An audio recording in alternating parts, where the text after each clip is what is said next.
The Mughal Empire was once one of the most powerful empires in the world. It ruled most of the Indian subcontinent for over 300 years. The Mughals built great cities, strong armies, and beautiful buildings like the Taj Mahal.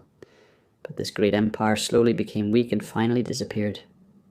In this video, we will explain in simple words, why did the Mughal Empire collapse? The early success and power. The Mughal Empire started in 1526 when Babur defeated the Sultan of Delhi. His grandson Akbar made the empire even stronger. Akbar was a wise and kind ruler. He respected all religions. He built a strong system of government and brought peace to the land. After Akbar, Jahangir, Shah Jahan, and Aurangzeb ruled the empire. They kept the empire strong, and the Mughals became rich and powerful. But after Aurangzeb, things began to change. Aurangzeb's mistakes. Aurangzeb was a strong and strict ruler.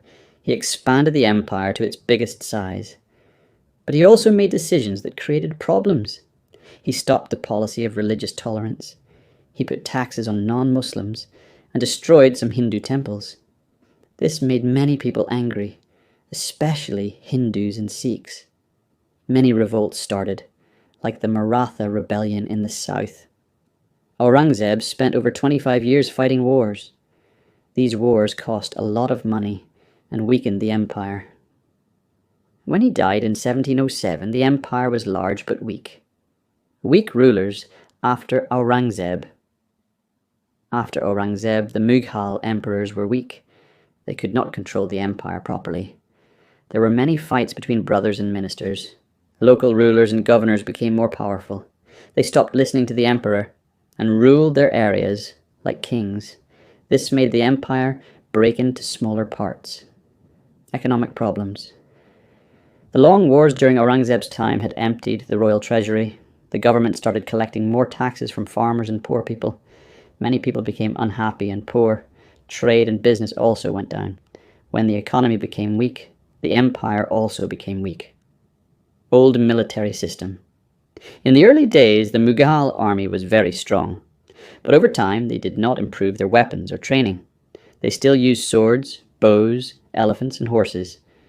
But the European powers like the British and French used modern guns and better trained soldiers.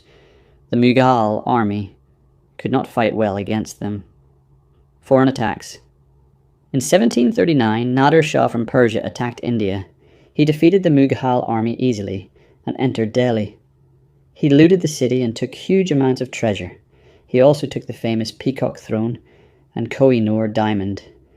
This was a big shock to the Mughal Empire and showed its weakness. Later, Afghan ruler Ahmad Shah Durrani also attacked and looted parts of India. 7. Rise of the British. While the Mughal Empire was becoming weak, the British East India Company was becoming strong.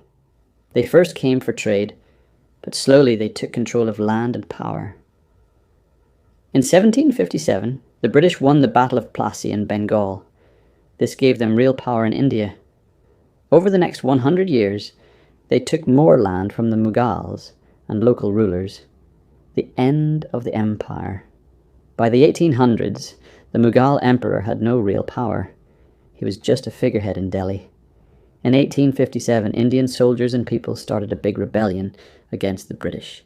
They made the last Mughal emperor, Bahadur Shah Zafar, the leader, but the British crushed the rebellion. They removed the emperor, ended the Mughal Empire, and sent Zafar to exile in Burma. This was the final end of the Mughal Empire. So why did the Mughal Empire collapse? It was not one reason. It was many reasons together. Aurangzeb's harsh rule and long wars, weak rulers after him, fights between nobles, economic problems, old army foreign invasions, and the rise of the British. The Mughals left behind beautiful art, architecture, and culture, but their empire could not survive the changes of time. This is the story of the rise and fall of the Mughal Empire. What do you think was the biggest reason the Mughals collapsed? Tell us in the comments. And don't forget to like, share, and subscribe to The Real History for more simple and powerful stories from the past.